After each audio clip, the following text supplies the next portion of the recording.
Hello అండి, welcome to handy kitchen. ఈరోజు సింపుల్గా బీట్రూట్ ఫ్రై ఎలా చేసుకోవాలో చూసేద్దామండి. ఇది అన్నంలోకైనా చపాతీలోకైనా చాలా బాగుంటుంది. అందుకోసం ముందుగా స్టవ్ మీద ఒక గిన్నె పెట్టుకొని అందులో పోపుకు సరిపడా ఆయిల్ వేసుకొని 1 స్పూన్ ఆవాలు 1 స్పూన్ జీలకర్ర వేసుకొని వేయించుకోవాలి. తర్వాత ఒక మీడియం సైజ్ ఆనియన్ని ఇలా పొడవుగా ముక్కల్లాగా కట్ చేసుకొని వేసుకోవాలండి. ఇందులోకే ఒక 3 నుంచి 4 వరకు పచ్చిమిరపకాయలని ఇలా పొడవుగా కట్ చేసుకొని వేసుకోవాలి. ఇంకా కరివేపాకు కూడా యాడ్ చేసుకొని వేయించుకోండి. ఇవి లైట్గా వేగిన తర్వాత ఇందులోకి పసుపు కూడా వేసుకొని వేయించుకోవాలి. తర్వాత బీట్రూట్ని పైన పొట్టు తీసేసి ఇలా చిన్నగా ముక్కల్లాగా కట్ చేసుకొని యాడ్ చేసుకోవాలండి. ఒకసారి మొత్తం కలిసేటట్టుగా కలుపుకున్నాక ఇందులోకి సాల్ట్ వేసి మళ్ళీ ఇంకొకసారి కలుపుకోవాలి.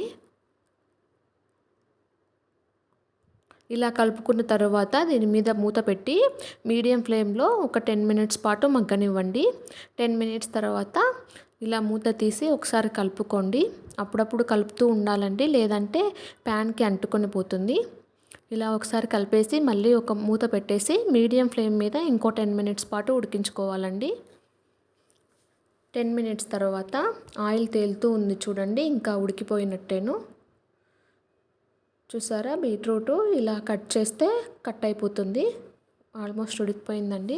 ఇప్పుడు చివరగా కొంచెం టేస్ట్కి సరిపడా కారం వేసుకొని ఒకసారి మళ్ళీ మొత్తం కలిసేటట్టుగా కలుపుకొని ఒక 5 మినిట్స్ ఉంచుకొని స్టవ్ ఆఫ్ చేసుకోవడమే. అంతే, వెరీ సింపుల్.